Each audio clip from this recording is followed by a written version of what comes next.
Aí aquela pergunta, a matemática ela foi criada ou foi criada ou descoberta, né? Criada ou descoberta. O que você acha?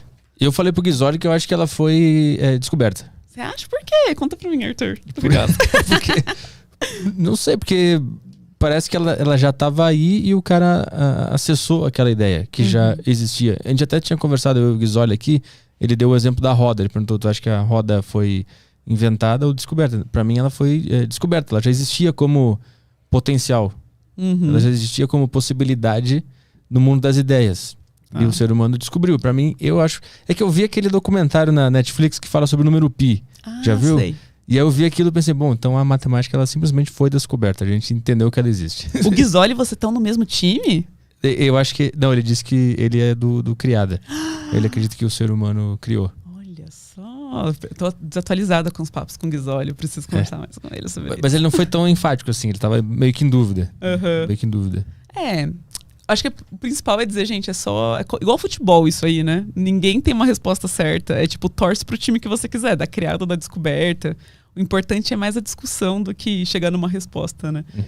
Eu já fui muito do time descoberta. Assim, muito. Eu defendia demais a descoberta. Hoje eu acho que eu tô defendendo mais a criada. Mas se ela foi criada, a nossa realidade não é toda uma artificialidade, uma grande... uma coisa frágil. Então, eu entendo o seu ponto, mas você acha que se a gente tivesse uma outra realidade... Sei lá, eu acho que a natureza, por exemplo, é uma coisa muito esperta. Tipo, ela quer otimizar, ela quer fazer o jeito, por exemplo, o girassol, do melhor jeito para pegar o sol ali e os bichos, as abelhas, quer fazer certinho para poder otimizar o espaço para guardar o mel. Super show, lógico, teve muita gente que morreu, né? Muito bicho que morreu antes de conseguir chegar nessas coisas, né? Mas eu acho que o que a gente cria pode, de fato, ter uma observação nessas coisas. Mas eu acho que a gente cria algo independente daquilo. A gente faz um modelo, a matemática é um modelo que está referenciado nesse lugar, sabe? Que está olhando a abelha, que está olhando o girassol, que está olhando o movimento dos astros, mas é só um modelo. E a matemática é um rolê à parte da natureza, assim. Tu acha que ela não está na natureza? É a forma que o ser humano interpreta a natureza. Eu acho que é o jeito que o nosso cérebro faz para organizar e compreender a natureza. Mas e aquela história do número pi que aparece em todos os lugares possíveis? Isso não mostra que tem alguma coisa por trás? Eu acho que isso mostra como a gente procura padrão em tudo. Eu acho que isso conta mais sobre a gente do que sobre a matemática, sabe? Então eu acho que, por exemplo, tem muito isso com o número de ouro também. O que é esse? Que é... O número de ouro é basicamente um número que é encontrado em vários locais. As pessoas tentam achar esse número em todos os lugares. Então, por exemplo, será que se eu dividir a largura da outdoor pela altura do outdoor, eu vou encontrar? Vai.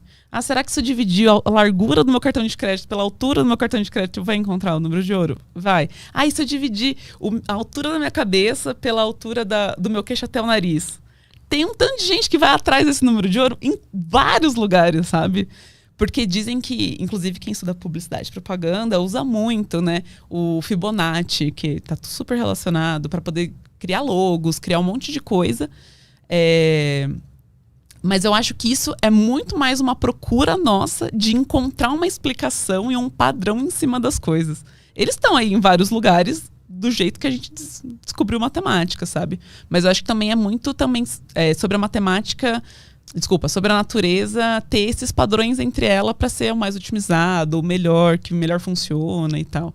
Então eu sou muito mais do time criada hoje do que do time descoberto. Mas quando tu acreditava que ela tinha sido descoberta, qual era o argumento? Tinha a ver com Deus?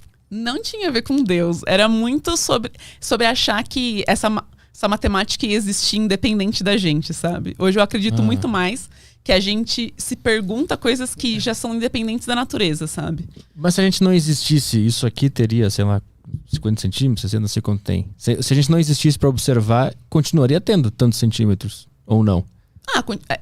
Continuaria tendo comprimento. Centímetro, não sei, porque, sei lá, a gente podia chamar isso daqui de qualquer coisa, sabe? Em medida de tamanho, sabe? Igual o americano chama em pés. Sim. Né? Seria... Tipo, a gente que cria essas coisas, esses nomes para essas coisas. Sim. Então, eu acho que o nome na verdade, que é o reflexo da realidade. Que aí já vira a linguagem, né, da matemática. Então, independentemente de a gente chamar de centímetro, de qualquer outro barulho que a gente faz com a nossa boca, esse fato já existiria. Sim, aqui. existiria. Então, se a gente não tivesse aqui para observar. Só que eu acho que a matemática em si não existiria, sabe? Porque eu vou tentar ir por um outro lado, assim. Eu acho que essas coisas existiriam. A gente observa ela, cria um modelo que a gente chama de matemática para poder descrever essas coisas, assim como a física faz, a química faz. E aí a gente olha essas coisas que já estão todas prontas e que já estão todas modeladas, igual Euclides já tinha modelado, ou pelo menos organizado essas ideias. E a gente começa a fazer perguntas mais sofisticadas. Perguntas que descolam disso aqui que a gente está observando, sabe? Porque quando a gente fala de pesquisadores em matemática, essas pessoas não estão mais preocupadas com a natureza, sabe? Muitas das perguntas que um doutorando, um pós-doutorando, um pesquisador em matemática vão fazer nos seus trabalhos, no seu dia a dia, você vai perguntar, por que você está fazendo isso? Ele vai falar, sei lá, só porque é muito divertido, entendeu? Não tem justificativa as coisas que a gente faz. Mas daqui a um tempo, alguém pode olhar aquilo e achar uma aplicação.